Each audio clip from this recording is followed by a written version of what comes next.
కర్మ భగవద్గీత శ్లోకాల్లో ఈరోజు 9, 10 శ్లోకాలు. 7వ అధ్యాయం. పుణ్యో గంధః పృథివ్యాంచ తేజశ్చాస్మి విభావసౌ జీవనం సర్వభూతేషు తపశ్చాస్మి తపస్విషు. తాత్పర్యము: భూమి అందలి పవిత్రమైన సువాసనము, అగ్ని అందలి తేజమును, సర్వభూతముల ఎందలి జీవనమును, తపోధనుల ఎందలి తపస్సును నేనే.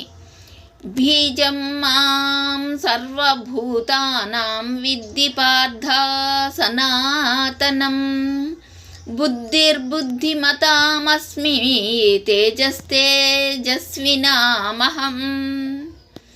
తాత్పర్యము: పార్థ, సర్వభూతములకు శాశ్వతమైన బీజస్థానమును నేనే. బుద్ధిమంతుల యొక్క బుద్ధియు, ధీర పురుషుల యొక్క ధైర్యమును నేనే.